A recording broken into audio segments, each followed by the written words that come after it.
नमस्कार दोस्तों, उमेश की क्लास में आपका स्वागत है। यहाँ पे रीजनिंग के मैं क्वेश्चन लेकर के आया हूँ। सबसे पहला क्वेश्चन ये रहा, 3, 27, 15, 6, 56, 31, 9, 81 क्वेश्चन मार्क। मतलब ये क्वेश्चन मार्क है, यहाँ पे कौन सी संख्या आएगी ये आपको बताना है। तो नीचे है क्वेश्चन मार्क, तो मैं ये सोचूंगा कि ये नीचे वाली संख्या 31 कैसे आया होगा, ये 15 कैसे आया होगा नीचे वाला, उसी तरीके से नीचे वाली संख्या फाइंड करेंगे। जब हमें नीचे वाली संख्या को फाइंड करना है तो ऊपर वाली संख्याओं को जरूर कुछ ना कुछ करना होगा।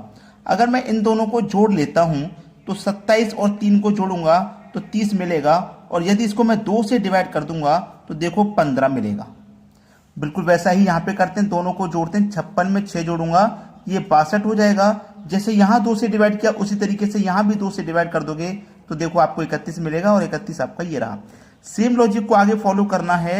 81 और 9 को जोड़ेंगे 90 मिलेगा। जैसे यहाँ 2 से काटा, यहाँ 2 से काटा, बिल्कुल यहाँ भी 2 से काट दो तो 45 बार में ये कट जाएगा, और यही हो जाएगा आपके सवाल का सही जवाब। समझ में आ गया? अब देखते हैं अगला प्रश्न। अगला प्रश्न है, दिए गए विकल्पों में से विषम को चुनिए। अगर ऐसा कभी सवाल आपको आ जाए तो आप केवल उसमें 2 सेकंड लगाना। क्यों लगाना 2 सेकंड? यहाँ पे आपको ये देखना है कि विकल्प हमारा जो विषम है, यानी कि 4 विकल्पों में से कोई एक विषम ऐसा होगा जो अलग होगा। तो आपको अगर वॉवेल्स के बारे में जानकारी है कि वॉवेल्स हमारे कौन कौन से होते हैं, तो आप ऐसे प्रश्नों को चुटकियों में कर सकते हो। वॉवेल्स होते हैं हमारे ए, ई, आई, ओ, यू, ये 5 वॉवेल्स हमारे होते हैं। ठीक है, अब देखो पहला जो ऑप्शन है उसमें मेरा एक वॉवेल दिया गया है ओ, वॉवेल्स दिया गया है। दूसरे ऑप्शन में आई दिया गया है, देखो आई भी मेरा वॉवेल्स होता है। तीसरे ऑप्शन में देखो यू दिया गया है, यू भी मेरा वॉवेल्स होता है। लेकिन जो चौथा ऑप्शन है इसमें एक भी वॉवेल्स नहीं है, ना तो ए है ना ही ई, आई, ओ, यू, एक भी वॉवेल्स नहीं है, जबकि तीनों ऑप्शन में वॉवेल्स दिया गया है। तो मेरा यही ऑप्शन तो बिल्कुल सही जवाब है।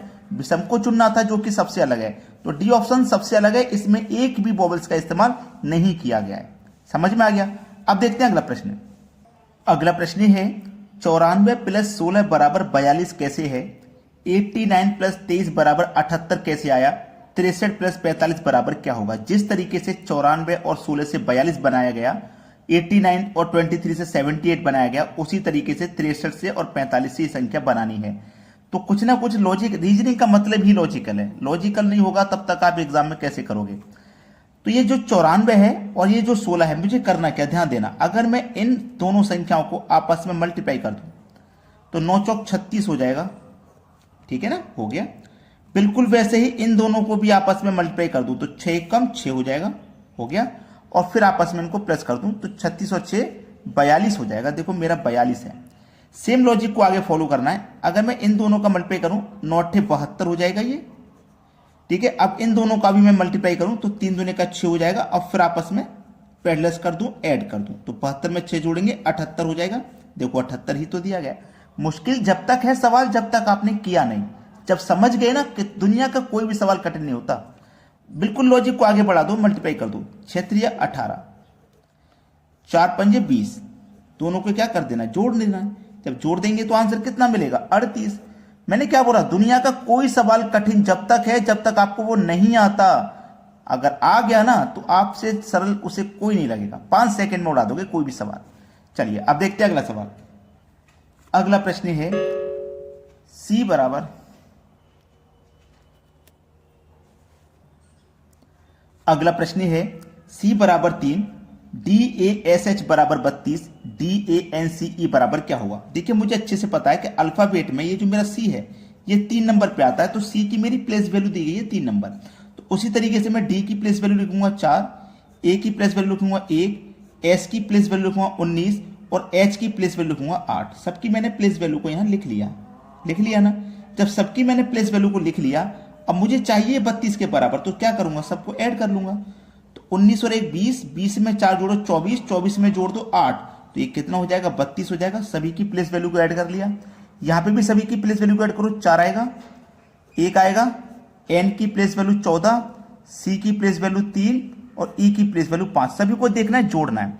तो 14 में पहले 1 जोड़ लूंगा तो 15, 15 में जोड़ लूंगा 5 तो 20, और 20 में जोड़ लूंगा 4 तो 24, और 24 में जोड़ लेंगे 3 तो ये हो जाएगा 27। तो यहां पे इसकी प्लेस वैल्यू कितनी आ जाएगी, 27। बस हो गया आपका आंसर। ज्यादा मुश्किल नहीं था, इतना ही था। चलिए अब देखते हैं आगे। अगला प्रश्न है 7 का रिलेशन 98 से है तो 5 का रिलेशन किस संख्या से होगा। बहुत बेहतरीन सवाल। 7 से 98 बनाना है, बना लिया तो फिर 5 से भी बना लोगे। हमारे पास ये जो 7 दिया गया है, अगर मैं इस 7 का वर्ग कर देता हूं तो वर्ग कितना होता है 49। अगर आप कंपटीशन एग्जाम की तैयारी कर रहे हैं और आपको स्क्वायर और क्यूब याद नहीं है, वर्ग और घन आपको याद नहीं है, तो तैयारी अभी बंद कर लीजिए। सबसे पहले वर्ग और घन आपको याद करनी है, ठीक है। तो 7 का वर्ग होता है 49। अगर मैं इस 49 का 2 गुना कर देता हूं तो 49 का 2 गुना कितना होता है 98 होता है, जो कि मेरा ये दिया गया। सेम लॉजिक को आगे बढ़ाएंगे। ये मेरे पास कितना है 5, तो मैं 5 का भी वर्ग कर दूं तो 25 होता है। जिस तरीके से 7 का वर्ग 49 किया, 5 का वर्ग 25। जो वर्ग आया उसमें 2 से गुना, तो यहां जो वर्ग आया उसमें भी 2 से गुना करेंगे। 25 का गुना 2 से कर दो, आपका जो बिल्कुल सही जवाब होगा वो आपको पता लग जाएगा 50। देखो डी ऑप्शन में दिया गया है, आंसर आ गया आपका। चलिए अब देखते हैं आगे। अगला सवाल है ए ई से लंबा है, बी डी से लंबा है, एफ सी से लंबा है, डी ए से लंबा है, ई एफ से लंबा है, तो फिर सबसे लंबा कौन है। देखिएगा ऐसा सवाल कभी भी आए जिसमें सबसे लंबा पूछा जाएगा या सबसे छोटा, सबसे बड़ा पूछा जाएगा या सबसे छोटा, या फिर सबसे ऊपर सबसे नीचे, इस तरीके से पूछा जाएगा। तो इसको करने की मैं बेस्ट ट्रिक बता रहा हूं। उसने पूछा लास्ट में सबसे लंबा कौन है, हमें सबसे लंबा बताना है। तो ए ई से लंबा है, हमारा जो ए है ना वो ई से लंबा है, तो ई तो लंबा हो नहीं सकता भाई, ई तो लंबा हमारा हो नहीं सकता, इसे कटा दो, ऑप्शन में भी ई नहीं है।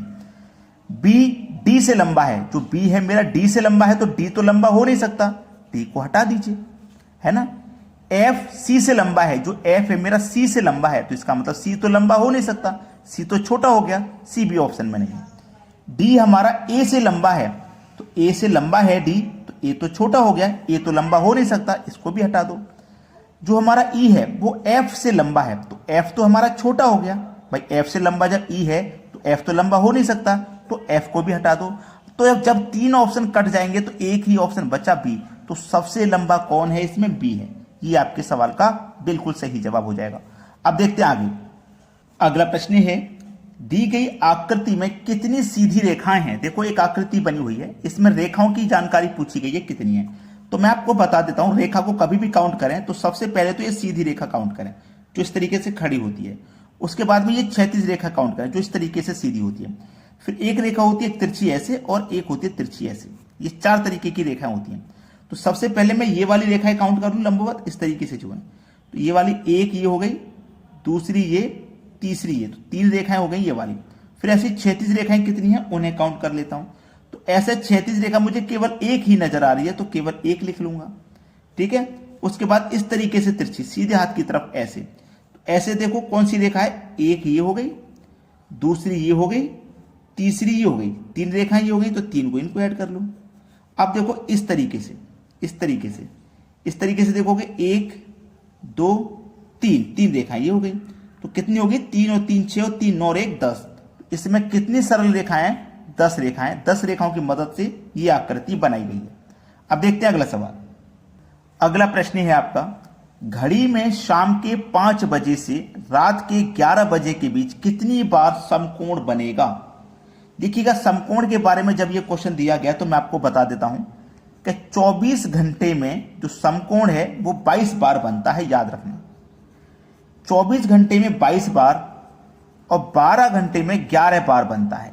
सबसे पहले तो ये बात आपको मुंह जवानी याद होनी चाहिए, मुंह से, ठीक है, मुंह से याद होनी चाहिए। फिर इसके बाद की कंडीशन है कि समय 2 से 4 बजे के बीच, जो दोपहर का 2 से और 4 बजे का जो समय होता है ना, उस बीच में ये 3 बार बनता है। तो एक बार यहां पे हो गया ना, 2 से 3 4 बजे के बीच में ये 3 बार बनता है। और 8 से, याद रखना, 8 से 10 बजे के बीच में भी ये 3 बार बनता है। ये सब चीजें क्लियर हो गई ना, तो फिर कभी भी आप गलत नहीं करोगे, आंसर कभी गलत नहीं करोगे, ठीक है। अब उसने बोला 5 और 11 बजे के बीच कितनी बार समकोण बनेगा। 5 और 11 बजे के बीच में पूछा गया है, कोई बात नहीं। इससे प्रश्न के आगे अगर आपने वेरी वेरी वेरी इंपॉर्टेंट नहीं डाला तो डाल लीजिए भाई, क्योंकि कभी भी आ सकता है। उसने पूछा है 5 और 11 बजे के बीच, 5 से 6 1 घंटा, 2 घंटा, 3 घंटा, 4 घंटा, 5 घंटा, और ये कितने घंटे हो गए भैया? 6 घंटे हो गए। 6 घंटे हो गए ना। अब जब 6 घंटे हो गए तो आपको एक चीज पता है कि मैंने क्या बताया, 24 घंटे में तो 22 बार बनता है और 12 घंटे में वो 11 बार बनता है। 12 घंटे में वो 11 बार बनता है।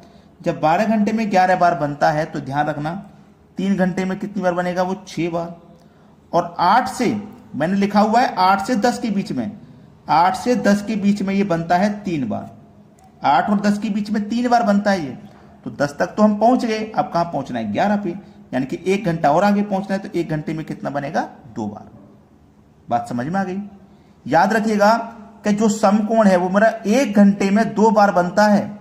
1 घंटे में 2 बार बनता है, लेकिन 24 घंटे में 22 बार बनता है, 12 घंटे में 11 बार बनता है, समय 2 से 4 बजे के बीच में 3 बार, समय 8 से 10 बजे के बीच में 3 बार। याद रखना इस बात को।